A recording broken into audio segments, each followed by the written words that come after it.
안녕하세요. 오늘은 마가복음 9장의 말씀을 가지고 사람의 말, 주님의 말, 그리고 복을 받는 순종, 이런 제목으로 함께 은혜를 나누죠. 예수님께서는 12 제자 중에서 특별히 세 제자인 베드로와 야고보, 요한을 데리고 기도하러 높은 산에 따로 올라가시게 됩니다. 아마도 이 산은 다볼산이나 헐몬산으로 추정할 수가 있겠는데요. 이 세 사람을 주님께서는 아마 미래의 교회 리더로 생각하지 않았나, 그런 생각을 해볼 수가 있겠죠. 자, 주님께서는 지금 고난을 준비하고 십자가에 죽을 것을 말씀하시면서 이미 구속의 죽음을 준비하고 계셨습니다. 그리고 오늘 그것을 확인하고 제자들에게 보여주기 위해 산에 가시는 것이죠. 그리고 그 산에 가서 기도하는 도중에 놀라운 신비한 기적이 일어납니다. 예수님의 얼굴에서 광채가 나고 입으로 또 빛처럼 휘어져 변화하는 기적이 일어나게 된 것이죠. 그래서 보통 이 기적을 우리는 예수님께서 하나님의 아들이시니까 십자가의 고난과 죽음 후에 영광스러운 부활이 있을 것을 미리 보여주는 변화된 빛나는 모습이라고 해석을 하죠. 제자들이 예수님께서 십자가에 죽는다는 소리를 들은 후에 아마 실망과 염려가 있었겠죠. 그래서 이런 영광의 모습을 보임으로 그 죽음 뒤에 끝이 아니라는 사실을 소망으로 보여주고 있다 생각해 볼 수가 있습니다. 물론 우리 역시도 고통과 죽음 후에 이 놀라운 변화와 영광이 있는 부활의 기쁨이 있으니 지금의 어려움도 감사와 기쁨으로 이겨나가라, 감당하라, 이 소망을 주는 말씀이기도 합니다. 그런데 예수님이 변하는 기적으로 끝나는 것이 아니라 더 놀라운 역사가 일어나죠. 구약의 최고 선지자였던 엘리야와 그리고 지도자였던 모세가 나타나 예수님과 만나 이야기를 합니다. 우리가 읽은 마가복음에는 모세와 엘리야가 예수님과 무슨 이야기를 했는지 정확히 내용이 없지만 누가복음에는 9장 30절에 이렇게 말씀합니다.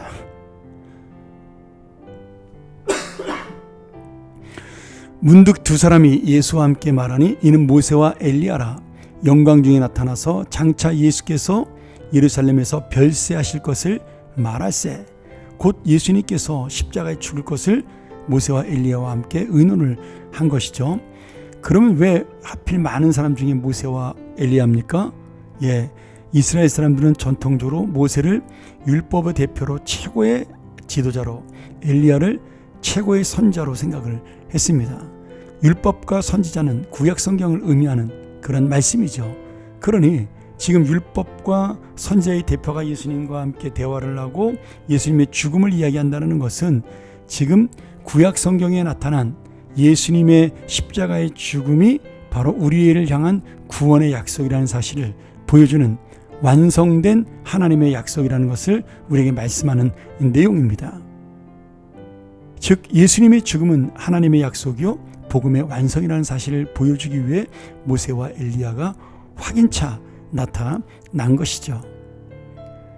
오늘 그러나 이 변화산의 기적을 통해 참 안타깝게도 제자들은 그 의미를 깨닫지 못합니다. 제자들은 잠이 들었다가 덜 깬 얼떨떨한 상태에서 모세와 엘리야가 나타나는 것을 보고 예수님의 변화를 보게 됩니다. 그들 마음속에 놀라게 되죠. 와, 우리 예수님이 진짜 하나님의 아들이구나, 진짜 선지자구나, 이렇게 놀라게 됩니다. 그래서 또 성격 급한 베드로가 이 모습을 보고 신이 나서 예수님 향해 이야기하죠. 선생님, 여기가 너무 은혜스럽고 영광스러운데 여기서 우리가 예수님과 모세와 엘리야를 위해 초막을 세 채 짓고 성전에 살듯이 여기서 삽시다.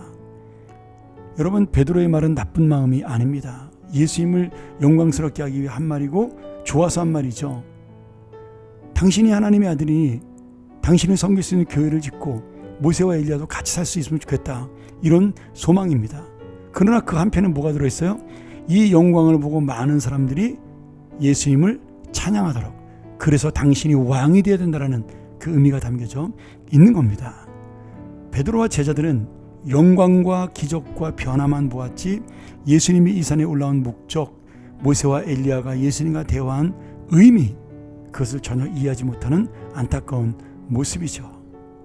오늘 여러분, 우리도 영적으로 깨어있지 못하면 진짜 주님이 원하시는 뜻은 깨닫지 못하고 베드로처럼 예수님의 구원 사역을 방해하는 사람이 될 수 있습니다. 내 눈에 드러난 영광, 내가 경험한 능력, 당장 앞에 보이는 나의 열심과 그런 감동이 오히려 주님의 진정한 뜻을 깨닫지 못하고 내 감정을 움직일 수 있는 그러한 잘못된 길로 갈 수 있다는 사실입니다. 그러기에 오늘 이 말씀의 제목대로 내가 사람의 감정과 사람의 말도 중요하지만 주님의 말을 듣고 그리고 거기에 순종하는 주님의 뜻을 깨닫는 믿음이 더욱더 중요하다는 사실입니다. 오늘 여러분, 우리가 바라봐야 될 것은 변화된 기적, 모세와 엘리야가 나타난 기적이 아니라 그들이 왜 나타났는지, 그리고 주님께서는 왜 이 변화산에서 정말 하나님의 그 고난의 의미를 참되게 보여주는지를 깨닫는 것, 그것이 우리의 믿음이 되어야 할 것입니다. 오늘 여러분, 모든 주님의 빛나는 영광과 모세와 엘리야가 나타난 기적은 십자가를 위해 있었다는 사실, 구원의 역사를 위해 있었다는 사실, 이것을 깨달을 때 이 세상이 변화되고 영혼이 변화되는 역사가 일어납니다.